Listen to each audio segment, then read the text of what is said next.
श्रोते हो नमस्ते. आपल्या सर्वांना शुभ दिवस.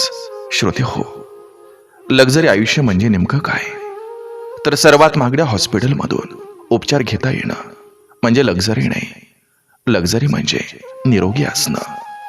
लक्झरी म्हणजे क्रुझरवर जाणं असं नाही, किंवा प्रसिद्ध शेफनं तयार केलेलं अन्न खाणं नव्हे. तर लक्झरी म्हणजे आपल्या स्वतःच्या अंगणात किंवा परसात उगवलेल्या ताज्या सेंद्रिय भाज्या खाता येणं. श्रोते हो, लक्झरी म्हणजे तुमच्या घरात लिफ्ट असणं असं नव्हे. तर लक्झरी म्हणजे विनासायास 3-4 मजलं चढण्याची क्षमता असणं. लक्झरी म्हणजे मोठे रेफ्रिजरेटर घेण्याची क्षमता असणं असं नाही. तर श्रोते हो, लक्झरी म्हणजे ताजं शिजवलेलं अन्न दिवसातून 3 वेळा खाण्याची उपलब्धता आणि क्षमता असणं.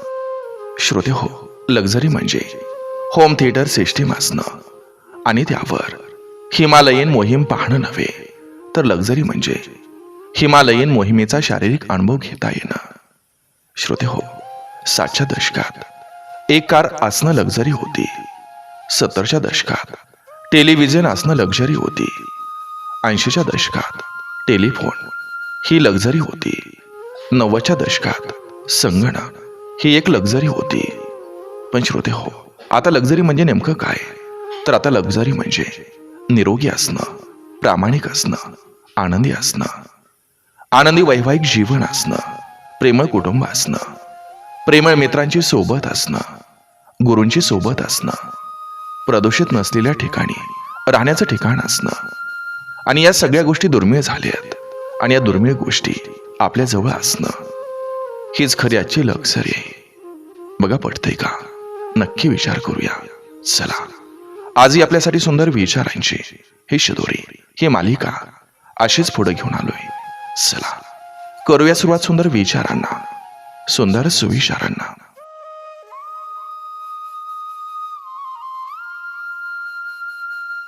स्वतःचं मन दुखावून दुसऱ्यांना खुश ठेवण्यात काही काळ समाधान वाटू शकतं, पण शेवटी मनातली खदगद दाटून येतेच.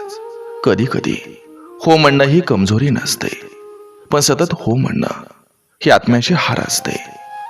आपलं मन हे ऐकून घ्यायला हवं, नाहीतर ते एक दिवस ओरडू लागेल आणि तेव्हा शांतता मिळणं कठीण होईल.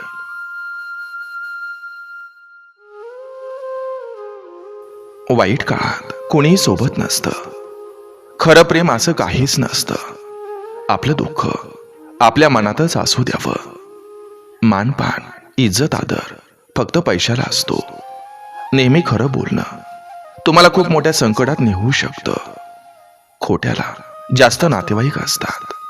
चांगली माणसं कधीही एकत्र येत नाहीत. ज्याला शत्रू नाहीत त्याच्यासारखा दुसरा दुष्ट, धूर्त, कपटी आणि घातकी माणूस नाही. समजदार माणसं कधीही तक्रार करत नाहीत. सत्याला सत्य आणि असत्याला असत्य म्हणणारी माणसं नाहीशी व्हायला लागलेत.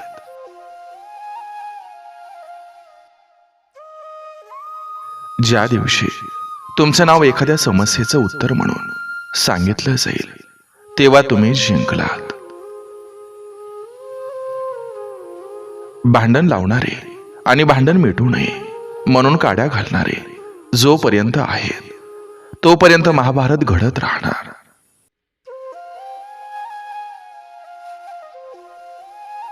तुमचा वाद नालायक माणसासोबत होत असेल तर हार मानायला शिका. कारण तुमचा आवाज किती पण मोठा असू द्या, पण एका कुत्र्यापेक्षा भारी तुम्ही भुंकू शकत नसता.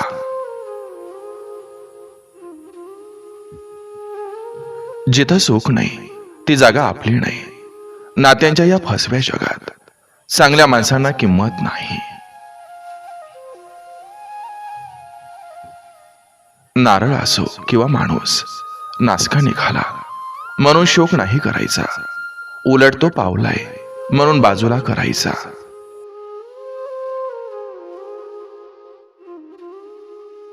लोकांचं पैसे बुडवून बांधलेलं बंगलं हे मोठं दिसतात, पण त्या भिंतीवर तळतळाटाचे डाग असतात.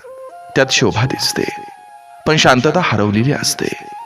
त्यापेक्षा कुणालाही दुःख न देता झोपडीत राहिलेलं कधीही चांगलं असतं. भावनांचा पसारा होतोय असं दिसलं की गुपचूप मनाच्या गाठोड्यात भावना बांधून ठेवायच्या, शब्दात मांडत बसलं की पायाखाली तोडवल्या जात असतात.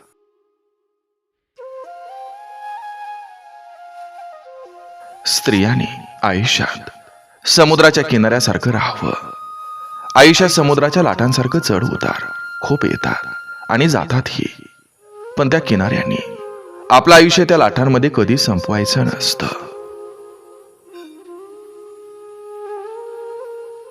प्रेम हे फुलासारखं असतं, हळूवार जपावं लागतं. स्वार्थाच्या स्पर्शानं ते सुकतं, निस्वार्थी भावना त्याला टिकवतात. खरं प्रेम शब्दांपेक्षा कृतीत दिसतं.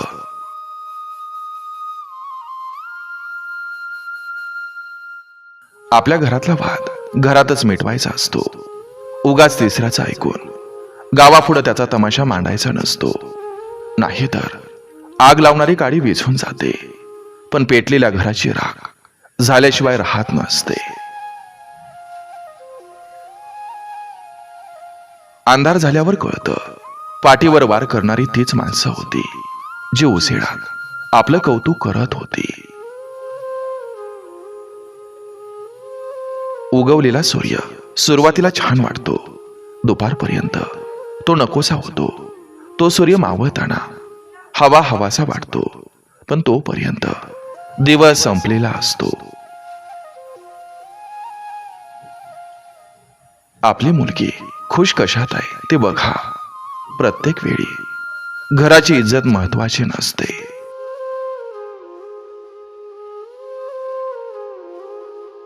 तुम्ही वापरले जात असाल तर त्याला तुम्ही जबाबदार आहात. कारण ज्यांना तुम्ही आपलं समजताय त्यांच्या दृष्टीनं तुम्ही फक्त एक पर्याय आहात. जसे चांगले दिवस राहत नाहीत तसे वाईट दिवसही राहणार नाहीत. गैरसमज फक्त कानानं ऐकण्यातूनच नव्हे तर बघण्याच्या दृष्टिकोनातून सुद्धा होत असतात.